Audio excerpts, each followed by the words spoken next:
መሐመድ አንብሶ ይባላልው የወላይታ ዞን እስልምና ጉዳይ ምክር ቤት ዋና ጸሐፊ ነኝ።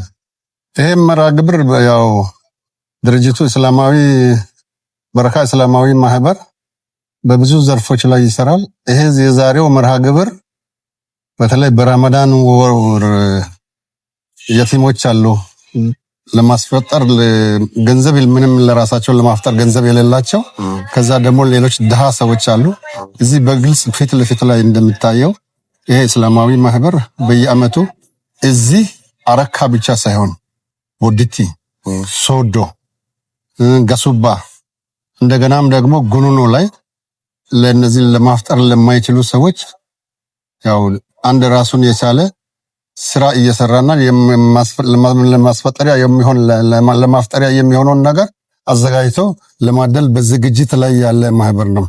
እንግዲህ ይሄ ማህበር ወላሂ ነው በጣም ብዙ መስዋዕትነት የተከፈለበት ወጣትነት የተፈጀበት ማለት ይቻላል። በጣም ማለት በቃ ከኔ በላይ አሉ። እኔ እንደውም ከኔ በላይ መስዋዕት የከፈሉ ጓደኛዬ አሁን ለምሳሌ እንደው ስሙን ለመጥቀስ ያህል ቢባል እንኳን ሙሂዲን ሐሰን በቃ ህይወት እስከ መስጠት ቢባል ማካበድ አይሆንም ለዚህ ማህበር ማለት ነው።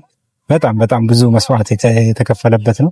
እንግዲህ ብዙ ቻሌንጆች ነበሩ። ያን ሁሉ ቻሌንጅ በሰብር በማለፍ እንግዲህ በጣም ማስተማሪያ የሚሆን እንደው የእርዳታ ድርጅት ሳይሆን የትዕግስት መማሪያ የሚሆን ማህበር ጭምር ነው።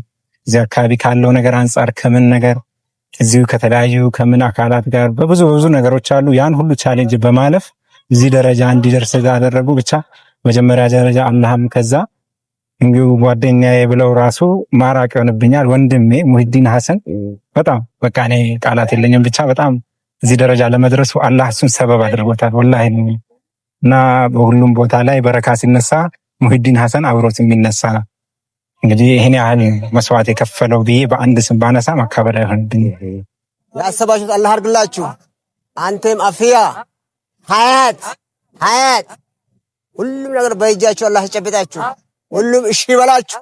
መን አሚለ ሷሊሐን ሚን ዘከሪን አው ኡንሳ ወሁወ ሙእሚን ፈለኑሕይየነሁ ሐያተን ጠይበህ ወለነጅዚየነሁም አጅረሁም ቢአሕሰኒ ማ ካኑ ያዕመሉን